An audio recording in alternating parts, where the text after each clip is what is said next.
Hey everybody, and welcome back to Retro Gamer Gen X's Retro Gaming and Computing channel. Now it's that spooky time of year again, where the nights start getting longer, the fog starts to roll in, and we dust off our retro game consoles to play some of these great classic horror games. And today we're taking a trip to the creepiest corners of classic gaming. Now some of these games may have scared us, some of them may have made us laugh, and a few of them may have actually scarred us for life. From the pixelated killers on the 2600, to the psychological thrillers on the PlayStation. These are the games that gave us goosebumps way before there was any HD graphics.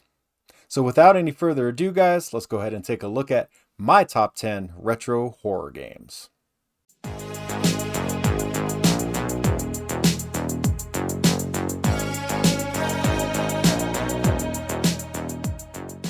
Number 10.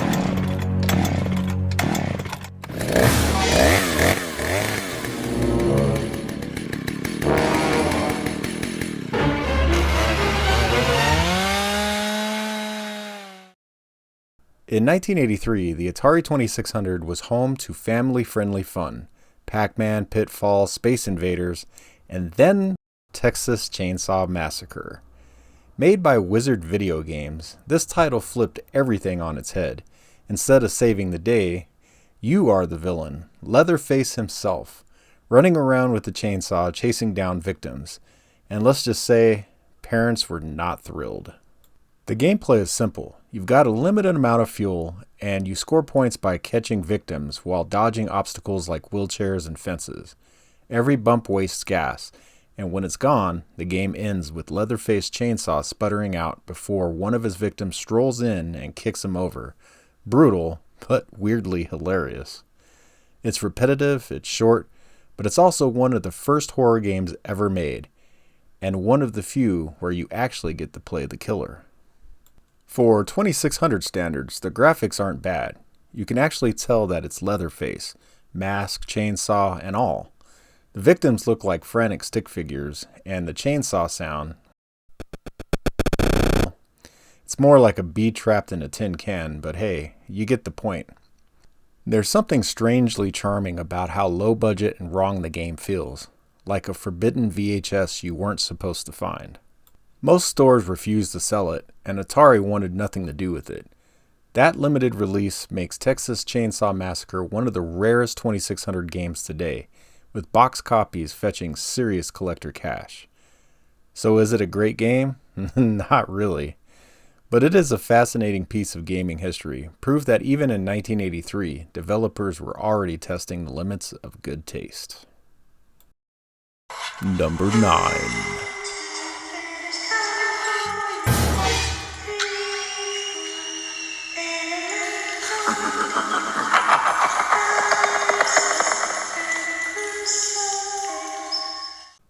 When you think A Nightmare on Elm Street, you think horror and blood and Freddy Krueger, one of the most iconic slashers of the 1980s.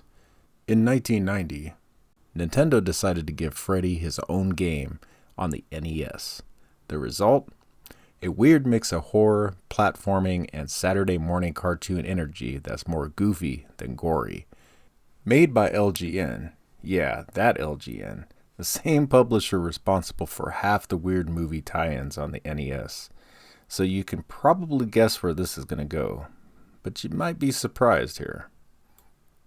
You don't play as Freddy. Instead, you play as one of the local teens trying to collect Freddy's bones scattered all across Springwood before he comes back to life. The game plays pretty basic. Punch bats, spiders, and skeletons while searching through houses, junkyards, and creepy basements. Collect all the bones, and you fight a giant Freddy boss at the end of each level. You also have to stay awake. If you fall asleep, the screen darkens, enemies get tougher, and you're thrown into the dream world. A clever idea, but it ends up feeling more annoying than scary.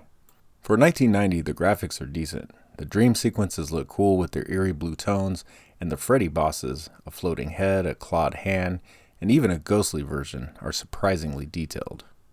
Not only do you gotta fight Freddy's minions, but you gotta fight the Dream Demon himself, Freddy Krueger, one of the classic NES boss battles. The music though,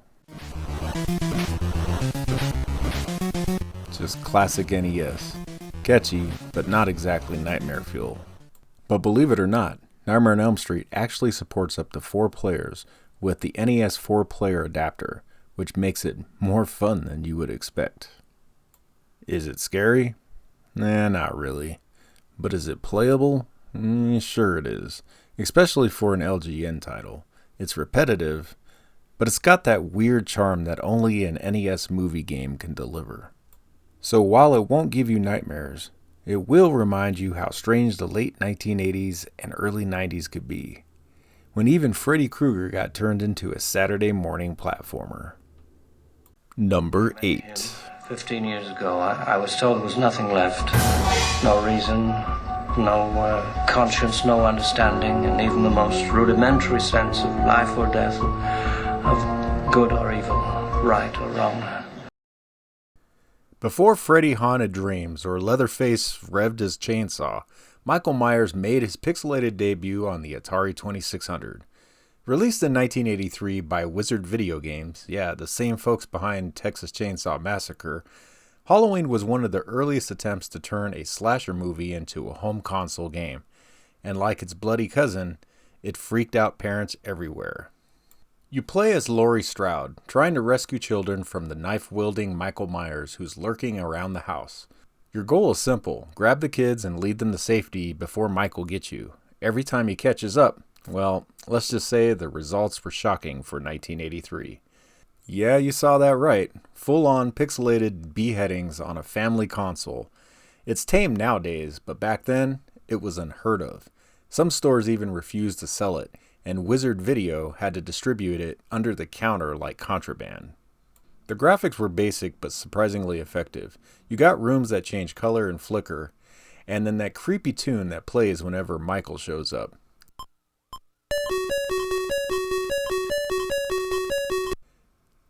It's more like a panic alarm than a soundtrack, but it totally works. When it plays, you know you're in trouble. Michael just appears out of nowhere. No sound cue, no warning, just a big sprite knife coming at you. Like Texas Chainsaw, Halloween caused a stir and didn't sell well, making it a rare collectible today. A box copy can go for hundreds, sometimes even thousands of dollars. As a game, it's repetitive, short, and brutal, but it also is one of the first horror titles to actually feel tense on such simple hardware. So while it won't make you scream in 2025, it's still a fascinating slice of video game history. Proof that even on the Atari 2600, you could bring a little bit of Halloween horror into your living room. Number 7.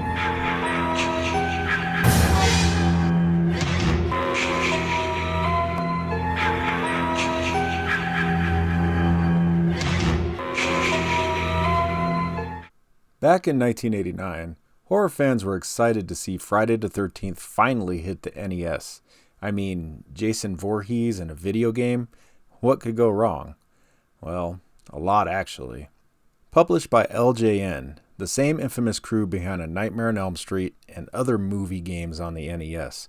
This game promised slasher thrills, but what players got was one of the most confusing horror experiences on the NES. You play as one of 6 camp counselors at Camp Crystal Lake. Your mission, protect the kids and survive Jason, who can pop up at any time. Sounds simple enough until you realize the game's map system looks like it was designed by a madman. Every turn reverses direction, cabins all look the same, and you spend half of the game lost while Jason beats up your friends somewhere else.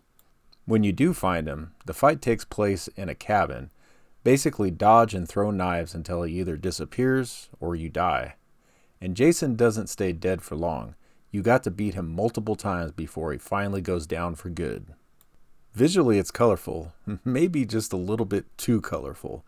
Jason wears a bright purple jumpsuit and a turquoise mask, which makes him look more like a disco reject than a slasher icon. The music? Catchy, repetitive, and somehow both cheerful and unsettling. You'll hear that looping tune so long it becomes one of your own psychological tortures, which I guess fits the theme of this game. Friday the 13th was loathed back in the day. Players hated the confusing map, repetitive gameplay, and total lack of guidance, but over time it became a cult classic. Modern fans appreciate its weird ambition. It tried to make Jason feel like a real threat, always lurking, always unpredictable. But it didn't quite work. But for 1989, it was an ambitious swing at things. So while it might not make you scream, it will make you yell, "Where the hell am I supposed to go?" And that's its own kind of horror. Number 6.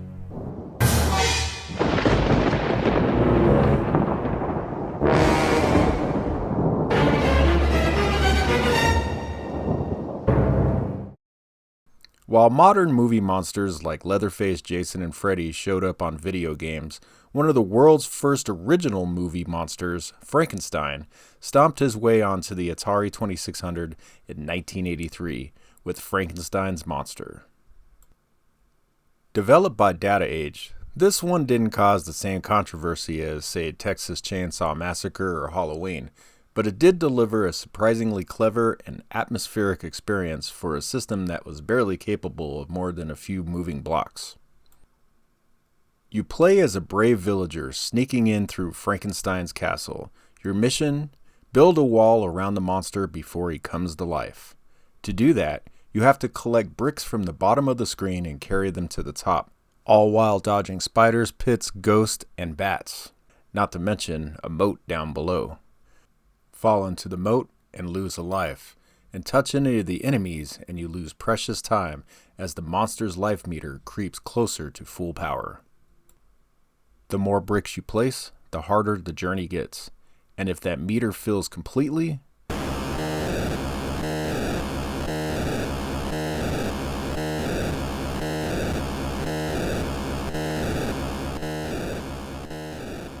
then Frankenstein breaks free and it's game over.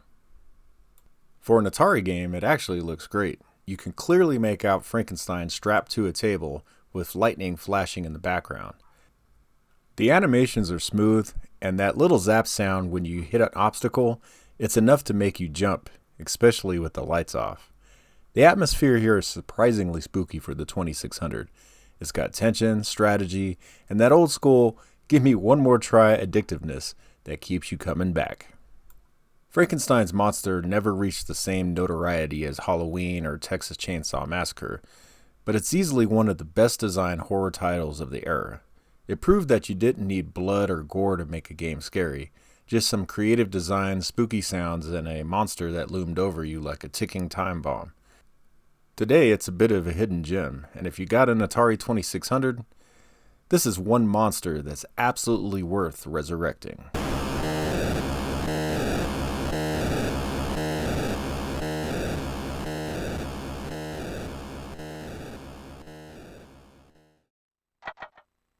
Number 5.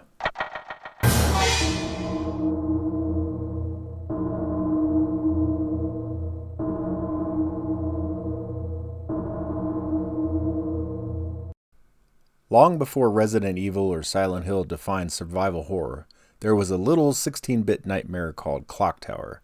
Released in 1995 for the Super Famicom, Japan's version of the Super Nintendo, Clock Tower never got an official US release back then, but import gamers and horror fans know it's one of the most chilling and atmospheric games ever made on a 16-bit machine. You play as Jennifer, an orphan adopted into a mysterious mansion known as the Barrows Estate. Things go bad fast when her friends start disappearing, and she realizes she's being hunted by the Scissor Man, a deranged killer armed with a giant pair of scissors.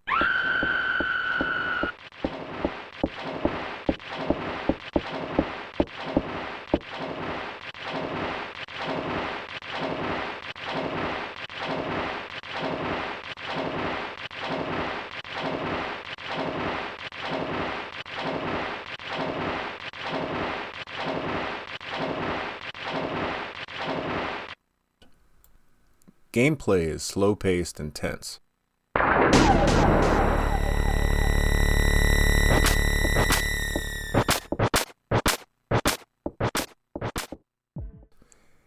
It's a point-and-click adventure where you explore rooms, solve puzzles, and hide when Scissorman shows up. There's no fighting back. Your only chance is to run, find a hiding spot, and pray he doesn't find you.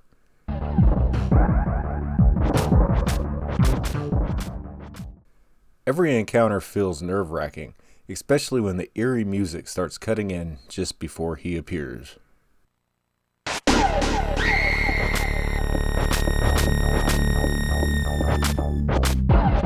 For a Super Nintendo game, Clock Tower nails the atmosphere.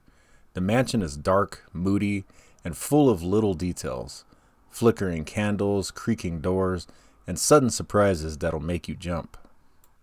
The sound design is brilliant for its time. The clack of Scissorman's blades echoing through the halls is pure nightmare fuel.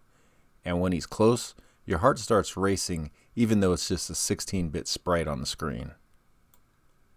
Clock Tower laid the groundwork for what we call survival horror now. Limited controls, helpless protagonists, and fear through an atmosphere instead of action.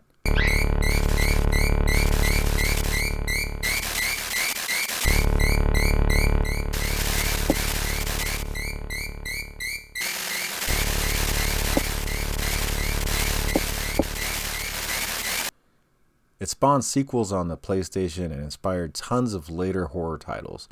Today, it's a cult classic, and thanks to hacked ROMs, you can experience it in English. If you've never played it, this is one 16-bit scare that still holds up, and it proves you don't need gore to feel genuine dread, just a ticking clock and the sound of scissors getting closer. Number 4.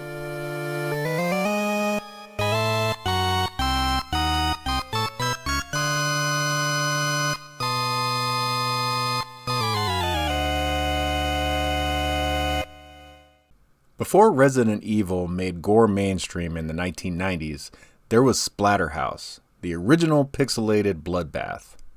Released for the arcade in 1988, it was later ported to the PC Engine and the TurboGrafx-16. Splatterhouse was one of the first games to fully embrace the horror movie aesthetic, complete with mass killers, mutant corpses, and more guts than a 1990s blockbuster horror section had.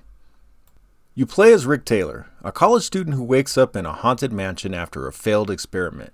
He's revived by a mysterious terror mask, which, let's be honest, it looks just like Jason from Friday the 13th.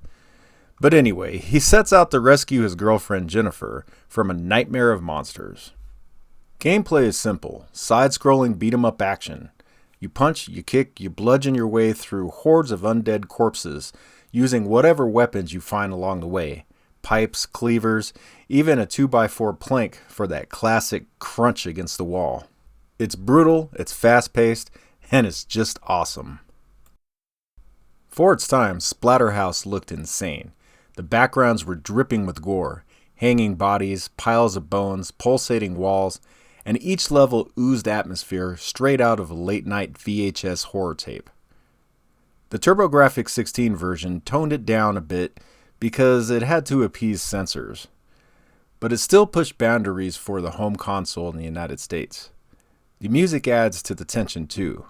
Dark, driving, and just creepy enough to make you glance over your shoulder every 5 minutes.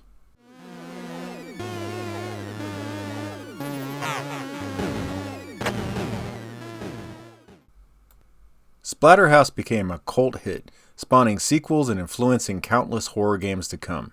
It was unapologetically violent, shamelessly inspired by horror films, and proudly wore its banned in some arcades reputation. Today it stands as a perfect time capsule, that rare blend of old school action and raw gory charm that could only come from the late 1980s. So if you got a TurboGrafx-16 or a PC Engine, and you're not afraid of a little bit of blood and gore, Splatterhouse is a must-play classic. Number 3.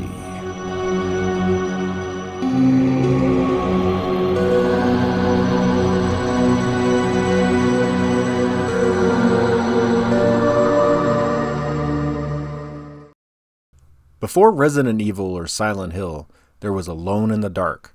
Released in 1992 by Infogrames for the PC, this polygonal nightmare is often considered the grandfather of survival horror.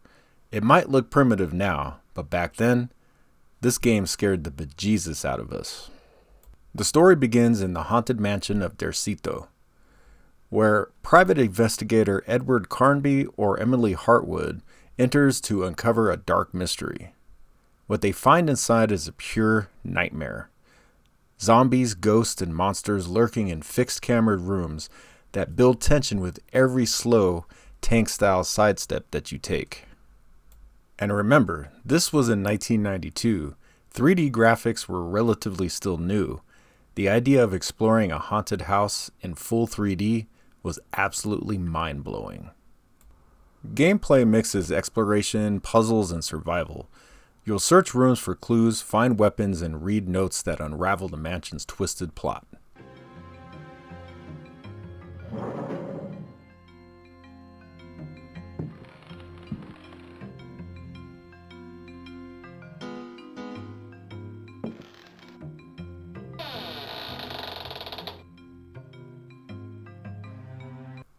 The fighting seemed clunky by modern standards, but back then it made every encounter feel so intense.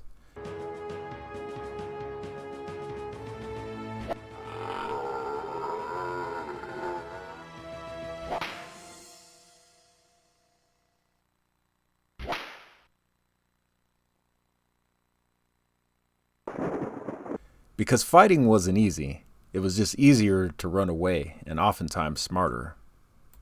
This was also one of the first games to use fixed cinematic camera angles, setting the stage for games like Resident Evil and Silent Hill later on. The atmosphere was incredible. Eerie music, creaking floors, thunder in the distance, even with its blocky polygons, Alone in the Dark managed to feel so alive. It blended horror, cinematic design, and early 3D graphics into something revolutionary. Alone in the Dark inspired an entire genre. Without it, we probably wouldn't have games like Resident Evil, Silent Hill, or half the horror games that are out there now. It may look dated now, but it still deserves respect for being brave enough to step into the darkness first. So if you ever want to experience where survival horror truly began, grab your lantern, boot up some DOS, and step inside a Dercito if you dare.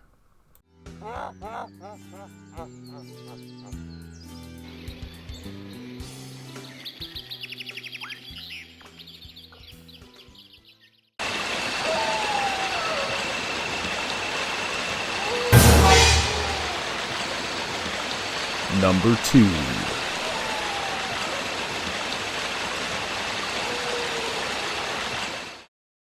In 1996, Capcom unleashed a game that changed horror forever, Resident Evil. Part B-movie, part monster flick, and part panic attack, this was the moment survival horror truly found its identity. Before this game, horror titles were spooky, but Resident Evil? It was terrifying. The story begins when the Elite Stars team investigates a series of gruesome murders in the Arklay Mountains. They take shelter in a creepy old mansion, and from the moment the doors close, the nightmare begins. Jill, run for that house! Players choose between Chris Redfield or Jill Valentine, each with their own strengths, weaknesses, and unique paths through the Mansion of the Damned. This was horror done right. Limited ammo, scarce saves, tight camera angles, everything was designed to make you feel helpless. You'd wander narrow hallways, solving puzzles one moment and getting ambushed by zombies the next. And when you finally feel relaxed, cue the zombie dog smashing through the window. Resident Evil wasn't just about surviving, it was about enduring. Every sound, every step, every door animation built suspense. The pre-rendered backgrounds gave the game a cinematic look, while the static camera angles forced you to fear what you couldn't see. Combine that with the moody lighting, echoing footsteps, and the haunting soundtrack, and you had an atmosphere unlike anything else.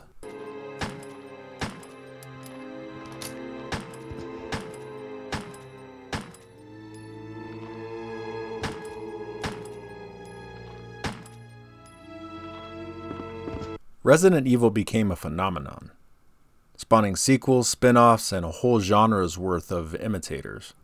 It defined survival horror and made these games classic. Even decades later, fans still return to the mansion because few games ever nailed the feeling of pure dread like this did so perfectly. So load your Beretta, and remember, if you hear moaning in the next room, it's probably already too late.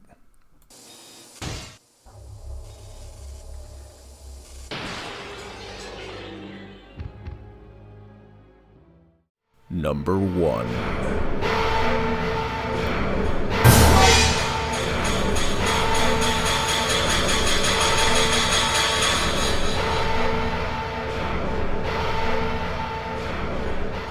In 1999, Silent Hill crept onto the PlayStation and changed horror games forever. Where Resident Evil terrified us with monsters jumping through windows, Silent Hill went deeper. It made us afraid of what we couldn't see, and worse, what we felt. This wasn't just horror on the screen, it was horror in your mind. You play as Harry Mason, a father searching for his missing daughter after a car crash near the fog-covered town of Silent Hill.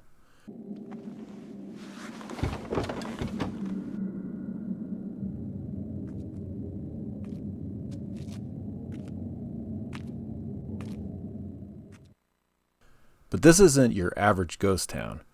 It's a nightmare made real. Every street is swallowed by fog. Every alley whispers something you can't quite make out. The gameplay was simple but haunting. Limited ammo, cryptic puzzles. You wander foggy streets, armed with a pipe or a handgun, never knowing if that shadow ahead is real or your imagination. What is this? What's going on here? Combat wasn't polished, but it worked. It wasn't about being a hero, it was about surviving long enough to find the truth.